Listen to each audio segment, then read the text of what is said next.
Le 2 avril marquera la journée mondiale de l'autisme, l'occasion de sensibiliser le public sur cette pathologie complexe et souvent mal comprise. Ariatea, l'association Entre deux mondes, organisera une journée dédiée à l'information sur l'autisme.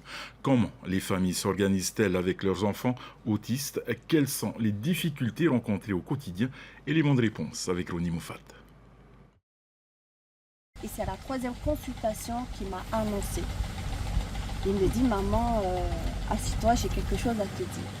Alors, je vous avouerai que ce jour-là, j'étais en larmes. J'ai fondu en larmes. Nadia et Hifaraz sont les parents de Noé, un jeune garçon de 8 ans atteint d'autisme, une pathologie bien souvent mal comprise et stigmatisée en Polynésie, un fait que le couple doit affronter quotidiennement. Il faut le dire, l'handicap est quand même un sujet tabou. Alors, ce qui peut être compréhensif, mais notre objectif, c'est justement d'aider ces familles et de les aider, on va dire, à sortir de ce contexte de peur, de honte. Noé souffre d'un trouble neurodéveloppemental du langage. Diagnostiqué comme autiste non-verbal à l'âge de 2 ans et demi, il parvient malgré tout à comprendre et à se faire comprendre.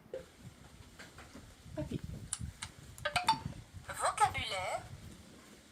Comptez jusqu'à 10. 1, 2, 3, 4, 5, 6.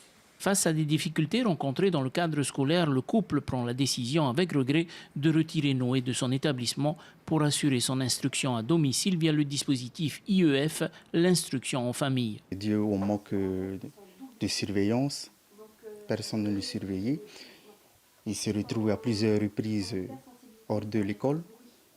Et on a dû prendre cette décision-là de faire l'école de notre fils à la maison. En 2022, la famille rejoint l'association Entre deux mondes et établit une antenne à Raiatea dans le but d'informer et de soutenir les familles confrontées à des situations similaires. En Polynésie, on estime à plus de 300 le nombre d'enfants diagnostiqués avec un trouble du spectre de l'autisme, dont une dizaine à Raiatea. Le 2 avril, l'association appelle les familles, la population, les services administratifs et les élus du pays à soutenir la journée mondiale de l'autisme en portant du bleu. Le 12 avril, elle invite également la population de Raiatea à participer à sa journée informative et récréative qui se tiendra à Vera à la salle Omnisport.